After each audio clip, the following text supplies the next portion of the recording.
Nama-nama asli Wali Songo, strategi dakwah dan wilayah persebarannya. Berikut adalah nama-nama asli Wali Songo, strategi dakwah dan wilayah persebarannya mulai dari Sunan Kalijaga hingga Sunan Gunung Jati. Pada abad ke-14 di wilayah Jawa, dikenal 9 penyebar agama Islam yang kondang dengan sebutan Wali Songo. 9 wali itu tinggal di beberapa daerah penting di sekitar pantai utara Jawa. Strategi dakwah yang digunakan Wali Songo amat bervariasi, tergantung wilayah dan kondisi masyarakatnya. Sebagian besar dari para penyebar Islam ini beradaptasi dengan luwes agar penyampaian Islamnya diterima masyarakat. Penamaan Wali Songo seringkali dilekatkan dengan wilayah dakwahnya. Akibatnya, sebagian besar masyarakat tidak mengenal nama asli dari masing-masing wali. Nama-nama Wali Songo. Berikut adalah 9 tokoh Wali Songo, nama asli, strategi, dan wilayah persebaran dakwahnya, sebagaimana dituliskan Agus Sunyoto di buku Atlas Wali Songo, 2016. 1. Sunan Gresik. Sunan Gresik atau Maulana Malik Ibrahim dianggap sebagai orang pertama yang menyebarkan Islam di Jawa. Ia pertama kali datang ke desa Sembolo, sekarang desa Laren di Kecamatan Manyar, 9 km utara kota Gresik. Strategi dakwahnya dimulai dari perdagangan, yang dilanjutkan dengan pendekatan politik. Sunan Gresik kemudian menjalin hubungan dengan penguasa saat itu. Sunan Gresik juga mendirikan pesantren dan masjid untuk menyebarkan Islam. Keberadaan Sunan Gresik ini menjadi kontroversi. Selama ini, ada perbedaan antara pandangan masyarakat dan fakta sejarah. Sebagaimana dilansir dari Nu Online, keberadaan Sunan Gresik tidak diakui secara akademis, namun tetap berkembang sebagai kepercayaan masyarakat. 2. Sunan Ampel. Nama asli Sunan Ampel ialah Raden Rahmat. Sunan Ampel lahir pada tahun 1401. Wilayah dakwahnya berada di sekitar Surabaya.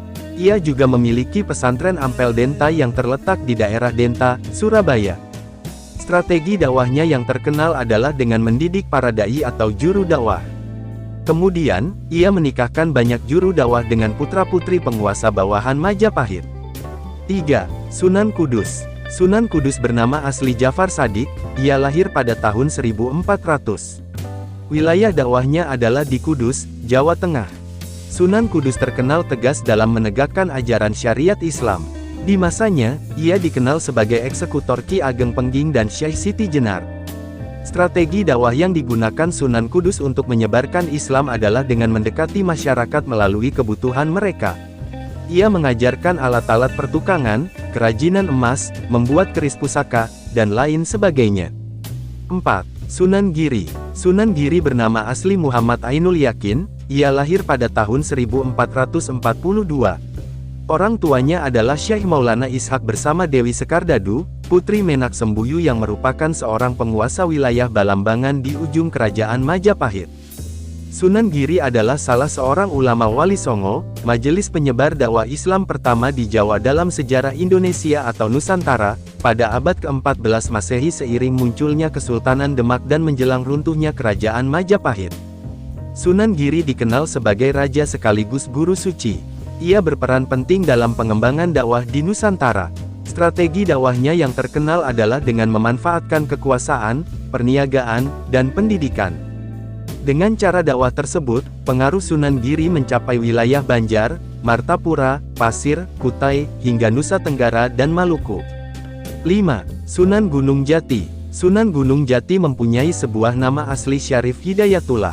Ia lahir pada tahun 1448 di Kairo, Mesir.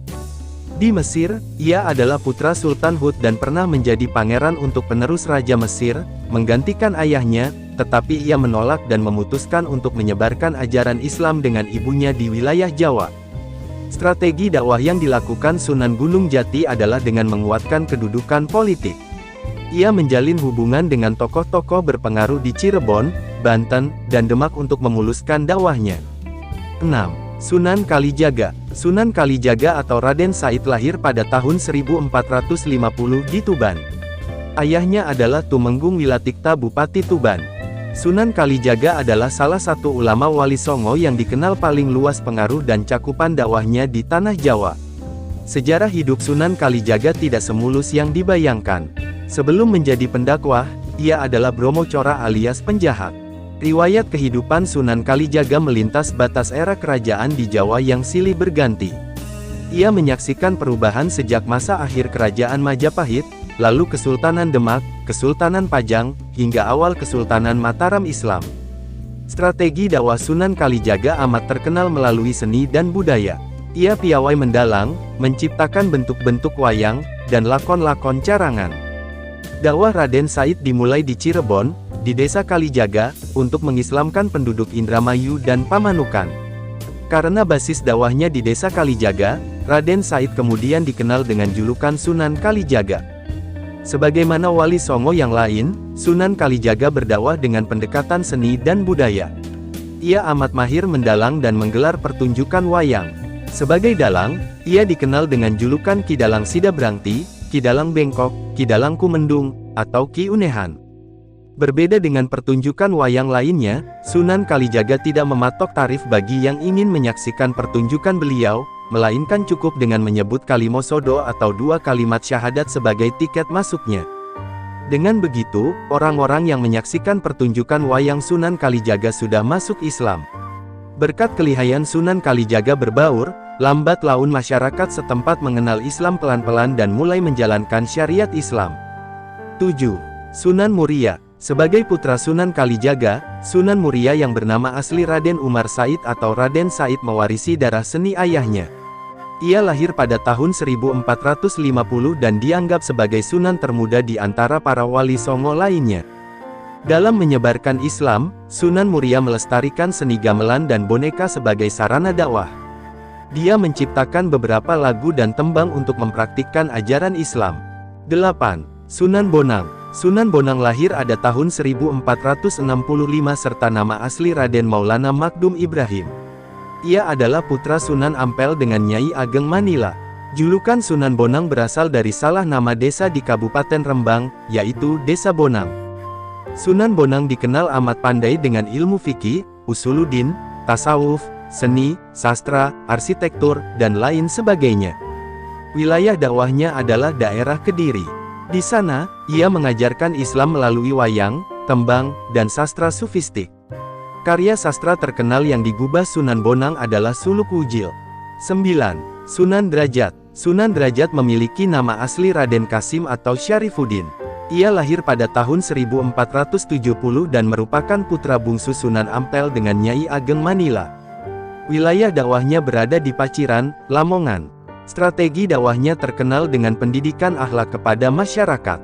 Di Paciran, Sunan Derajat mendidik masyarakat untuk memperhatikan kaum fakir miskin. Ia menjunjung tinggi kesejahteraan umat. Selain itu, Sunan Derajat juga dikenal dengan pengajaran teknik membuat rumah dan tanduk pop.